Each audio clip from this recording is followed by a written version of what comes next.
La masacre israelí en Gaza ha saltado de los parlamentos a la calle. En Madrid, las protestas forzaron la suspensión de la última etapa de la Vuelta Ciclista el domingo y desataron un pulso político. Pedro Sánchez reclama la expulsión de Israel de las competiciones deportivas, como se ha hecho con Rusia. Y Feijóo le acusa de alentar la violencia. En Europa, las movilizaciones se multiplican con escenas de represión policial, mientras el número de víctimas en Gaza no deja de aumentar. Soy Ana Fuentes. Hoy en El País.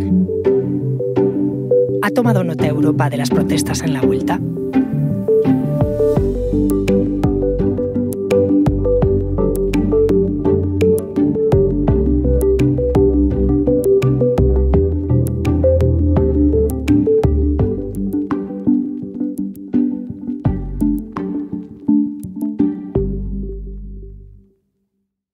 Nunca en la historia de la Vuelta Ciclista a España los ganadores habían celebrado sus triunfos en un podio improvisado en el aparcamiento de un hotel. Nunca se había suspendido la última etapa. Pero este domingo en Madrid se hizo. El centro de la ciudad se convirtió en el escaparate de la rabia ciudadana por la masacre israelí en Gaza.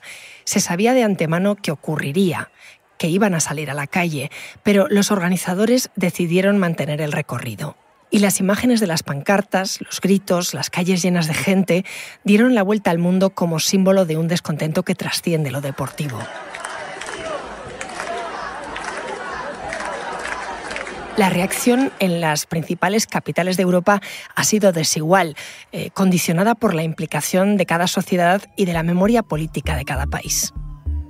En Francia, los incidentes de la Vuelta a España, el hecho de que no se pudiese acabar la carrera, se han visto con muchísimo interés, por algunos sectores con una cierta empatía, pero también con mucha crítica. La sociedad francesa está muy dividida en este asunto, la comunidad judía tiene un peso muy importante y es un tema muy delicado que ni siquiera los partidos políticos a veces no saben muy bien cómo abordar. Justamente el próximo día 22 se reconocerá en la ONU, Francia reconocerá el Estado palestino, lo que ya le ha generado muchísimas críticas a Macron. Y para ese día, el Partido Socialista ha propuesto que los ayuntamientos gobernados por este partido ondeen la bandera palestina. Eso ya ha generado ahora mismo un debate y un conflicto enorme en Francia que se alimenta un poco también de lo que ha pasado en la Vuelta. La posición de Pedro Sánchez, o sobre todo su apoyo a los manifestantes, se ha visto aquí por los sectores más de izquierda, de la Francia Insumisa y de algunos sectores del Partido Socialista con aprecio, pero el resto de partidos, incluido un socialismo más centrado, pues bueno, lo consideran quizá ir un poco más allá de lo que el perímetro de un presidente del gobierno permite. Es Daniel Verdú, corresponsal del País en París. Allí se ha llevado el asunto a la política nacional, al igual que en Alemania, donde la vigilancia ha sido más estricta y las manifestaciones se han disuelto rápido. Hola, Ana. La verdad es que en Alemania las protestas en la Vuelta Ciclista a España han tenido poco eco de momento.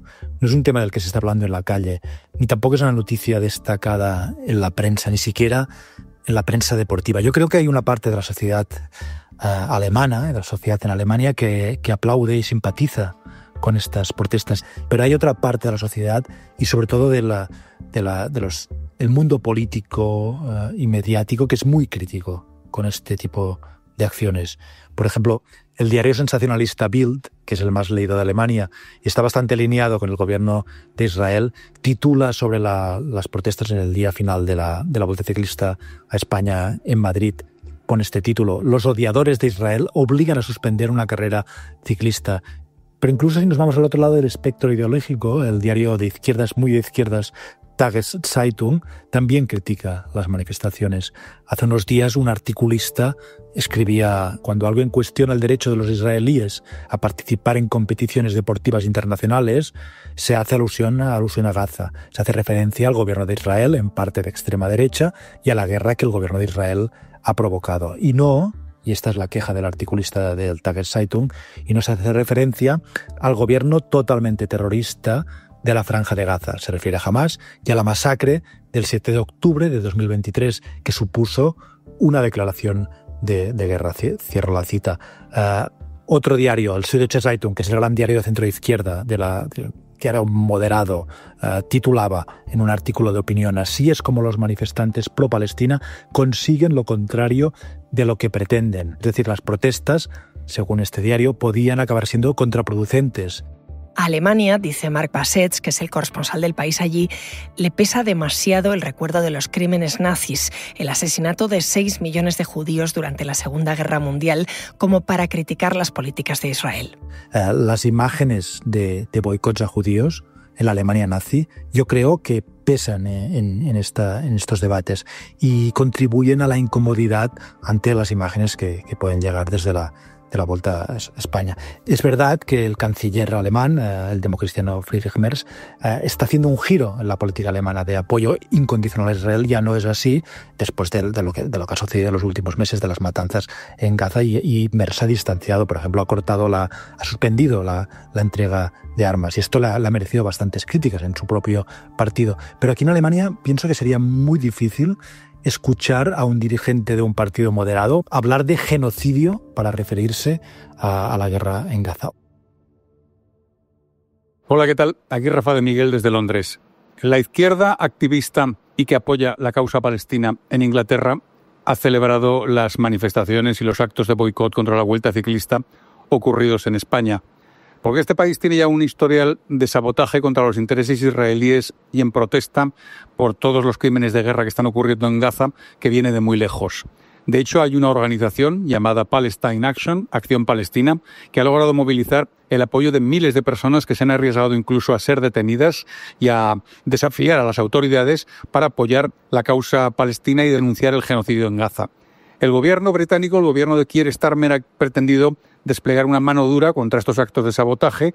De hecho, ha cambiado la ley para calificar como organización terrorista a Acción Palestina y para castigar con penas de hasta 14 años a los que expresen su apoyo a esta organización. Pero eso no ha reducido en absoluto los ánimos de la población en favor de los palestinos y en contra de lo que está ocurriendo en Gaza, hasta el punto de que las dos manifestaciones en apoyo de Acción Palestina han convocado a miles de personas que se han arriesgado a ser arrestadas, hasta 2.000 han sido arrestados, y muchas de ellas incluso con edades superiores a los 70 años. Casi toda la prensa portuguesa se ha hecho eco de lo ocurrido ayer en Madrid, donde... Ella es Teresa Costenla, corresponsal del país en Lisboa.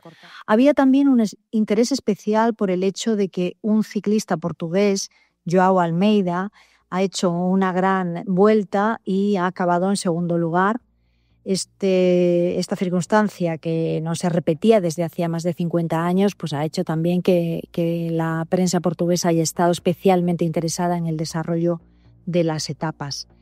Las informaciones han salido ya del área deportiva y han aterrizado plenamente en las de la crónica política. Varios medios como el Diario Público o el Semanario Expreso llevan ya crónicas sobre el enfrentamiento político entre el gobierno y la oposición por las protestas y por el apoyo del gobierno a las protestas, y creo que todavía es un tema que puede tener recorrido en los próximos días. Todo el lío de la Vuelta ha tenido muy poco eco en Italia. Por un lado, que Italia en realidad apenas presta atención a lo que pasa en España. Los medios pasan bastante, ninguno tiene corresponsal allí y solo llegan noticias esporádicas o de cosas muy importantes o de cosas folclóricas como la acogida de un torero, con lo que se pierde mucho la conexión de lo que está pasando en el día a día, la valoración de los temas y los matices. Italia mira mucho más a Francia, Alemania, Reino Unido que a España, aunque les guste mucho el país. Lo explica Íñigo Domínguez, corresponsal en Roma. Creo yo que la Vuelta no es lo que era a ojos de los aficionados al ciclismo italianos y ya no se sigue igual. Además es que solo la daba por la tele un canal de pago. O sea que ni siquiera antes de que pasara algo se seguía mucho. Desde luego habría cambiado pues si un italiano hubiera sido líder o tenido posibilidades, pero no ha sido así. Así que, en resumen, toda esta sensación de la que se habla en España, de la imagen del país, del ridículo internacional que dice el PP, como si todo el mundo estuviera pendiente de nosotros, pues vista desde fuera, al menos desde Italia, pues da un poco de risa. Dicho esto, es más, en el ámbito de la izquierda sí que se mira con simpatía todo esto que ocurre en España con Israel, y la postura del gobierno español, pues que es muy diferente a la del gobierno de Giorgia Meloni, que no habla de genocidio y supuso incluso a revisar el acuerdo de la Unión Europea con Israel, ¿no? Y además, reafirma un poco esa idea que tienen a veces aquí de los españoles de que no se andan con tonterías y a veces tiran por la calle del medio contra viento y marea. Un momento, enseguida volvemos.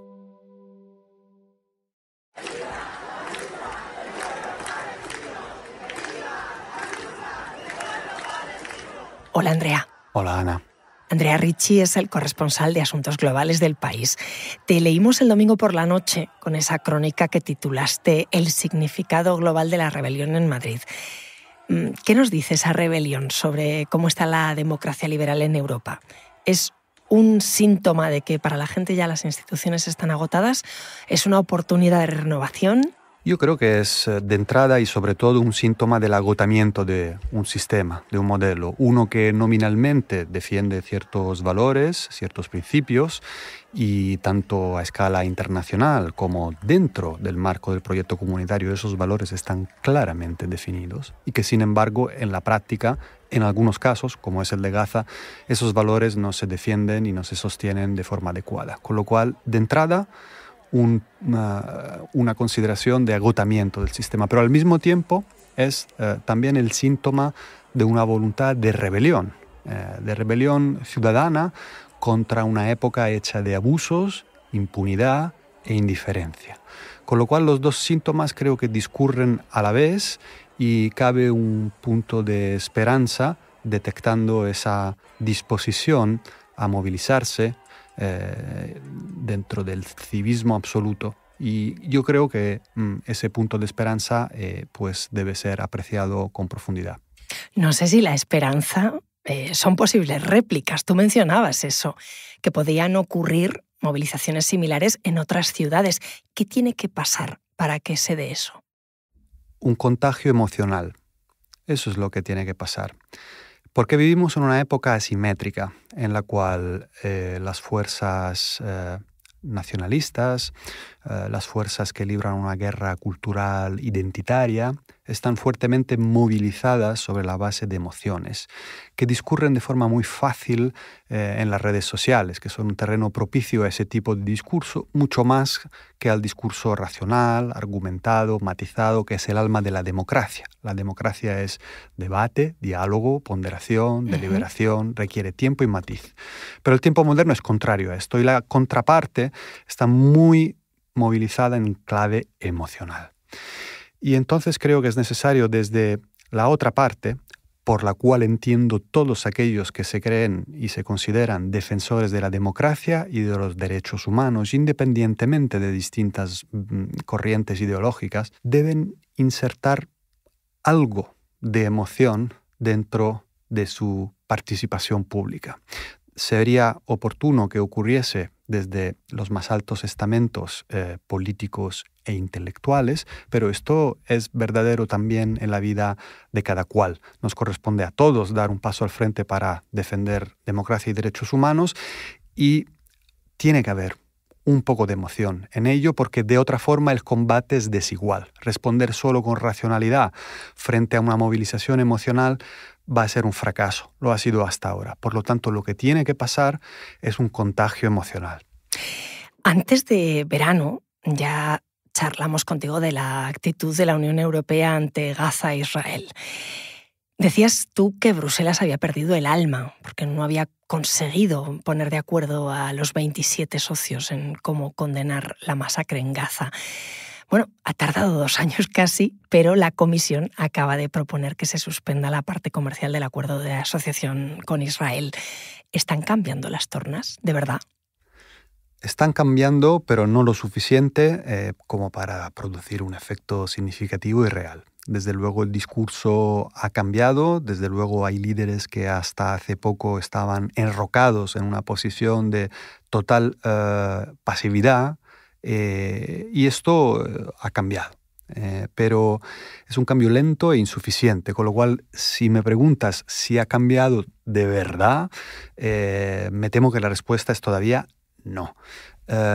Dicho lo cual, pues bueno, cabe notar un viraje del discurso y lo que corresponde es seguir espoleando ese viraje para que la Unión Europea se sitúe en el lugar que le corresponde, que es uno que está claramente estipulado en los tratados fundacionales. Es que esto no es una cuestión de debates opinativos, tenemos ciertos valores, debemos proyectarnos en el mundo de forma acorde a esos valores. Y esto, en este caso, requiere, por ejemplo, y entre otras cosas, que la Unión Europea suspenda ese acuerdo especial de asociación con Israel. Incluso dentro de España todo este tema se está usando para la refriega política, pero en el plano diplomático el gobierno español lleva empujando mucho tiempo sobre Palestina. Recuérdame brevemente, ¿qué postura tiene España? Sí. El gobierno español ha tomado distintas iniciativas a lo largo de este conflicto para intentar espolear una mayor presión diplomática sobre Israel. De entrada, pues procedió al reconocimiento del Estado palestino y luego después ha propuesto otras iniciativas como, por ejemplo, la que acabamos de mencionar, el congelamiento del Acuerdo de Asociación de Israel o también los mecanismos que pretenden trabar el flujo de armas que viaja eminentemente desde Estados Unidos hacia Israel. Son una serie de medidas que han tratado de transmitir una posición política que se funda sin duda en principios, que también tiene una lectura de intereses políticos, siendo un gobierno con tanta dificultad de acción en el plano interno. Ahora, hemos visto que otros gobiernos de la Unión Europea han, de alguna manera, seguido la senda que había marcado el gobierno español ya hace un tiempo. Es cierto que ya ha habido países que se han sumado y Francia, que es uno de los pesos pesados de la Unión, ha dicho ya que va a reconocer al Estado palestino. Pero, Andrea, centrándonos en España, ¿hasta qué punto puede presionar a la Unión Europea o al Consejo de Seguridad de la ONU para asumir una postura más contundente con respecto a Gaza? Hay que ser realistas. El margen de acción, la capacidad de influencia de España es reducido o casi nulo. Siendo francos, España no va a tener la capacidad de poder mover el rumbo de toda la Unión Europea y muchísimo menos la posición de Estados Unidos. No es así por varios motivos y entre ellos porque España es prácticamente el último país dentro de la Unión Europea con un liderazgo progresista y las sensibilidades mayoritarias son de otro tipo. Y en cualquier caso, es evidente que el cambio real de la situación en Gaza depende de forma principal de Estados Unidos, que es el suministrador del apoyo militar que permite todo lo que está haciendo Israel. Y en términos secundarios, dentro del marco europeo, como bien lo mencionas, Alemania es el país fundamental, es el que, aunque ha dado algunos pasos con un viraje de posicionamiento político, todavía es reticente en lo que es avanzar. Fíjate lo que decía Marc, ¿no? Marc Bassets desde Alemania, que allí apenas hay run con esto. Creo que dentro de la sociedad civil alemana hay muchísima incomodidad con respecto a lo que se ve en las noticias, pero esto no ha cuajado en una presión suficiente sobre el gobierno de Merz como para que ese gobierno cambie de forma sustancial su política. Ha habido un giro retórico, pero no un cambio sustancial de la política.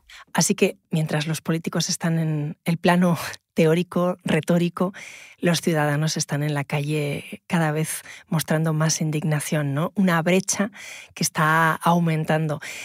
Son meses clave para que se cierre la brecha. Yo me atrevería a decir que cada día es clave, visto el sufrimiento indescriptible, ¿no?, que se produce en la Franja de Gaza. Todo día es clave y hay una brecha. Ahora, no debemos olvidar que la movilización de Madrid, aunque muy importante y significativa, es de una parte minoritaria. Lo que es preciso, a mi juicio, en este estado de la cuestión es que esa movilización activa crezca siempre dentro del carril cívico. Nunca, en ningún caso, es justificable ningún acto de carácter violento para tratar de elevar esa presión sobre los gobernantes que pueden a su vez hacer cosas. Gracias, Andrea. Un placer. Este episodio lo he realizado con diseño de sonido de Nacho Taboada. La edición es de Ana Rivera y la dirección de Silvia Cruz La Peña. Yo soy Ana Fuentes y esto ha sido Hoy en el País. Gracias por escuchar.